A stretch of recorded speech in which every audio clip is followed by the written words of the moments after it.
ابھی آپ کے علاقے کے اندر ووٹ لینے آئے گا، کوئی گیس کا تقاضا کرے گا، کوئی سیوریج کا تقاضا کرے گا، جو اپنی گلیوں میں گولے لگانے کا تقاضا کرے گا، روڈ پکے کرنے کا تقاضا کرے گا، سولنگ کا تقاضا کرے گا. یہ تو ساری کی ساری دنیا داری ہے. 1400 سال پہلے والے کینڈیڈیٹ تلاش کرو، ان کے غلام تلاش کرو. اب جو تمہارے علاقے میں ووٹ مانگنے کے لیے آوے، یہ ہونا ہو میرا داخلہ بند کر دو، میں تمہیں حقیقت بتلاؤں. یہ نہ ہو کہ آج کے بعد اس علاقے میں میرا جلسہ نہ کراؤ، اگر اچھا لگے تو عمل کر لینا، برا لگے تو میرا عزیزو معاف کر دینا.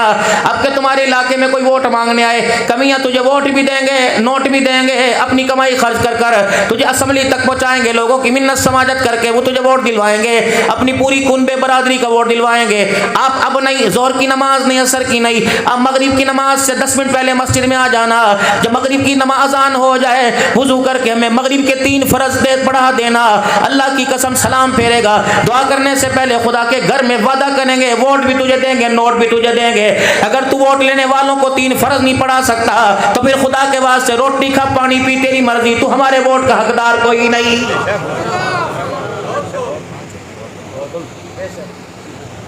حضرت عمر خلیفۃ المسلمین بنے، امام پہلے تھے.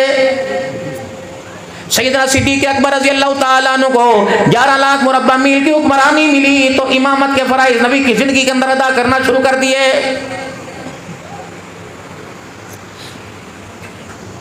یہ تو امام کو وقت پر تنخواہ کو نہیں دیتا، ووٹ کون دے گا مولوی صاحب؟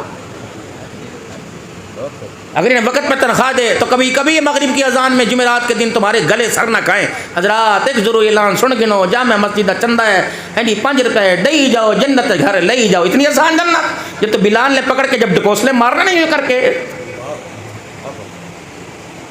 کچمڑے میں نے ادڑوائے، اپنے آپ کو لولوہان کیا، کھلڑی میری اتر گئی، پاؤں کی کھال میری اتر گئی. ابو جان نے مار مار کے مجھے ادموا کر دیا. اس لولوہانی کی حالت میں لبوں سے خون، چہرے سے خون، ماتھے سے خون ہے، ہاتھ پیروں سے خون کی دھاریں نکل رہی ہے. بلال نبی کے قدموں میں پڑ گیا. نبی علیہ السلام نے بلال کی حالت کو دیکھ کر اپنی آنکھوں کے آنسوں کو ظاہر کر دیا. صدیق عمر دیکھ کے رونے لگے کہ کملی والے، نہ مجھے مجھے خون کی پرواہ، نہ زخموں کی پرواہ. آپ اتنا خدا سے پوچھ کے بتا دیجئے، بلال اتنے زخم تیری رضا کے لیے اٹھا رہا ہے، بتا خدا تو بلال سے راضی ہو گیا ہے کہ نہیں ہے؟ نعرہ تکبیر، تاج و تخت ختم نبوت، بلند آواز سے ہاتھ، بلند آواز، بلند تاج و تخت ختم نبوت، بلند آواز سے تاج و تخت ختم نبوت، شان صحابہ، شان حضرت بلال، شان حضرت بلال. نعرہ تکبیر. جو تمہارے علاقے میں ووٹ لینے کے لیے آئے، سوزوکی کار پہ آئے، الیکشن کے بعد پراڈو میں گھومتا نظر آئے، اگلے الیکشن سے پہلے اللہ اکبر بیرون کی ٹھنڈی ہواؤں کی سیر موج مستی کر کے آئے، پھر دوبارہ میں اللہ اکبر حکومت کا نمائندہ نہیں، تھوڑا نوکراں.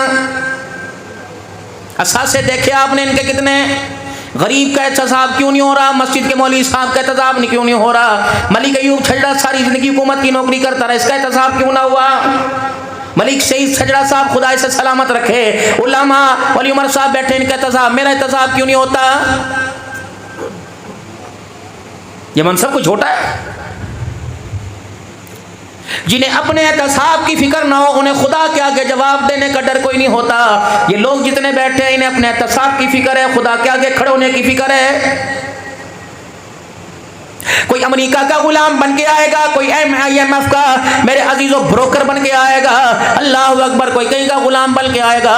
ہم نبی کے یاروں کے غلام ہیں. خدا کی قسم ہمیں امامت بھی کرنی آتی ہے، مصلی بھی سنبھالنا آتا ہے، ہمیں خطابت بھی کرنی آتی ہے. ہم نے اس حاکم کو دیکھا جو اپنے گھر کے اندر بیٹھ کے رو رہا ہے، بیوی رونے کی وجہ پوچھ رہی ہے، فرمانے لگے میری گھر والی کئی دن ہو گئے 11 لاکھ مربع میل کا حکمران ہوں، مجھے دنیا ابو بکر کے نام سے پہچانتی ہے، امام الانبیاء کی زبان سے یار غار یار مزار کا مجھے ٹائٹل ملا، لیکن کتنے دن ہو گئے 11 لاکھ مربع میل کی حکمرانی پر مجھے اتنے دن سے میٹھا کھانا نصیب نہیں ہوا. اگر تیرے پاس کوئی گٹکی ڈلی، کوئی چھوارا، کوئی کھجور ہے، آج ابو بکر کو کھلا کے حسرت پوری کر دے. بیوی کو اس بات کا روگ لگ گیا. ہمارے پر تو آپ بہت بڑا احسان کیا کیجیے، کیونکہ ہم صحت کے اعتبار سے بہت دن بدن سارے کابرین، کوئی فالج کے مرض میں، کوئی ٹانگوں کی معذوری، کوئی شوگر کے عارضے میں، اس میں انسان کے ساتھ بیماری اور شفا کو اللہ نے جوڑا ہے، لیکن اس کے اندر اللہ کے نبی نے ایک طریقہ کار انسان کی زندگی کے صحت مند رہنے کا بتلایا. آپ بھی کوشش کیجئے اور ہمیں بھی بچائیے اس دیگی کھانے سے. ہمارے سے تقریر کرواتے ہیں کہ مولانا تقریر ایسے کریں کہ سارا مجمع دھاڑے مار مار کے روئے. اور مولانا اس وجہ سے پریشان ہوتا ہے کہ بے نمازی کے ہاتھ کا لقمہ اندر گیا، میرا ہی تقویٰ ختم ہو جائے گا، میں دوسروں کو تقوی کیا تلقین کروں. میں تو اوائڈ کرتا ہوں، بہت زیادہ کوشش میری ہوتی ہے.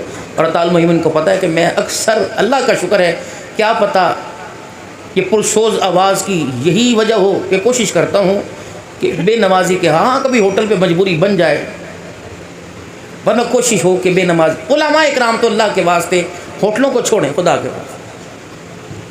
مسجد کے جمعے کے 6 نمازیوں کے آپ امام ہو، آپ تو کم از کم خیال کریں. آپ کو تو خیال آنا چاہیے کہ بے نمازی چھوڑ دے کھانا. بھائی میں آپ کی مہربان، آپ تو ظالم ہے، آپ تو میزبان نہیں میرے، آپ تو ظالم ہے میرے لیے کہ میں 5 نمازیں 20 سال سے پڑھا رہا ہوں، تیرا ایک لقمہ کھانے سے یہ سارا 20 سال کے اندر کا نور میرے اندر سے نکل جائے گا. بات احمد علی لاہوری رحمۃ اللہ علیہ کی کرتے ہو کہ جہاز کاملہ حج پہ سفر پہ تشریف لے گئے، جہاز کاملہ بے نمازی تھا، پتہ لگا بے نماز. 13 دن جہاز کا سفر رہا جدہ تک، لیکن آپ نے بے نمازی کے ہاتھ کا جہاز میں کھانا نہیں کھایا. گورنر کی بیٹی کی شادی کا کھانا نہیں کھایا، چنے جیب میں سے بھنے ہوئے نکال کے کھائے تھے. اور گورنر نے کہا تھا ایسا کھانا آج دسترخوان پہ کبھی سوچا بھی ہے؟ فرمایا تیرا کھانا تجھے مبارک ہو، مجھے میرے چنوں کے دسترخوان پہ رہنے دے، کھا کے ڈکار بعد میں لیتا ہوں. آنکھ لگتی ہے خواب میں حضور کا دیدار نصیب ہو جاتا ہے. نعرہ تکبیر، عظمت علماء دیوبند، بلند آواز سے عظمت علماء دیوبند، نعرہ تکبیر. گھر کے چھوٹے بچے کو اور بچی کو بے حیا معاشرے نے نہیں کیا. بچے کو خدا اور مصطفیٰ اور ماں باپ کا باغی، بد کردار اور بد اخلاق بے حیا معاشرے، ماں باپ کی کمائی اور ماں کا بے حیائی کے اندر کھانا پکانے نے کیا. جنرل ضیاء الحق مرحوم رحمۃ اللہ علیہ، ان کے نواسے کا غالباً واقعہ مفتی محمد حسن صاحب حفظہ اللہ تعالی سناتے ہیں کہ ختم قرآن کے موقع پر آپ اس کے ہاں مسجد میں تشریف لے جاتے اور وہ اپنی آپ بیتی میں سنانے لگے، حضرت جب میری شادی ہوئی تو پہلے دن شادی کے صبح ناشتے پہ میں نے اپنے برتن علیحدہ کر لیے، اپنا کھانا علیحدہ کر لیا. پیشے سے میرا باپ وکیل تھا. میری ماں کھانا ناشتہ تیار کر کے لائی تو میں نے کہا السلام علیکم، تیرے قدموں کو دھو دھو کے تو پیوں گا لیکن تیرے ہاتھ روٹی نہیں کھاؤں گا. انہوں نے کہا بیٹی اس میں کون سے کیڑے نکل آئے؟ عرض کرنے لگے میرا باپ وکیل ہے، پتہ نہیں اس کی کمائی، اس کے کیس کیسے ہیں. میرے اندر تو ضرورت کوئی نہیں، لیکن مجھے پکا کے دینے والی آ گئی، اماں تو کھا، دوسروں کو کھلا، میں اپنے باپ کی کمائی کا نہیں کھاؤں. اماں دل برداشتہ ہوئی، کھانا کھونا چھوڑ کے کمرے میں چلی گئی. کہنے لگے جب شام کو ابا گھر تشریف لائے تو ماں کو پریشان دیکھا، کہ کیا ہوا؟ تیرے بیٹے نے مجھے آج یہ کہا ہے کہ باپ کی کمائی پر مجھے شک ہے اور مزید میں کھا نہیں سکتا، اگر کھاؤں گا تو میری تہجد کی نمازوں میں اور میرے تقوی پرہیزگاری میں کمی آ جائے گی کہ روزانہ میں تہجد اللہ سے مانگ مانگ کے پڑھتا ہوں، اب مجھے ڈر لگتا ہے تہجد کا سجدہ اللہ سے چھین لانا. باپ کو غصہ آیا، بیٹے کے کمرے میں ماں کا ہاتھ پکڑ کر بیوی کا لے کے گیا. اب شرما تجھے شرم نہیں آتی؟ آج جو تیرا تقوی تیرے چہرے پر اور تہجد کا سجدہ تیرے ماتھے کی پیشانی پہ نظر آ رہا ہے، یہ سارا کا سارا میرے حلال کی کمائی کا نتیجہ ہے. اپنے بچوں کے لیے ظالم مت بنیے. امیر سے تو ہم ہاتھ جوڑتے ہیں بھائی، کیونکہ ہمارے سے بڑے ہیں، ہماری انہوں نے بات ماننی نہیں.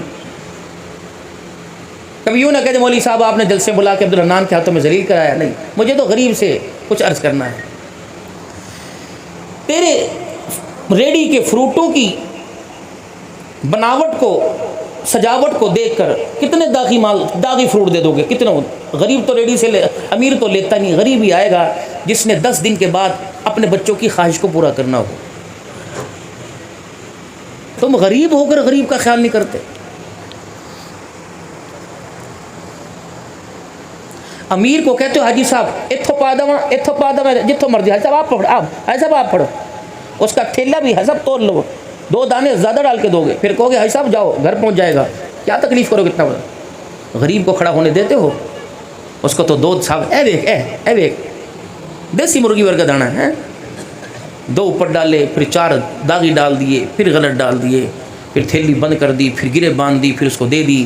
اب وہ گھر جا کے جب بچوں کو تھیلی پکڑائے گا، وہ گرہ کھولنے کے بجائے تھیلی پھاڑیں گے تو سارے مال داغی نظر آئے۔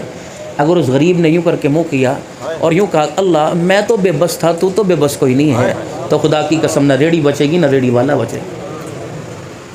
دادا چوک میں ریڑھی لگاتا تھا، بیٹا باپ بھی وہی، پھر بیٹا پھر پوتا بھی وہی اسی ریڑھی پہ کھڑا ہے۔ ترقی کیوں نہیں کی؟ اس کی وجہ یہ ہے خدا کی مخلوق کو دھوکہ دو، رزق میں برکت آئے، ہو ہی نہیں سکتا۔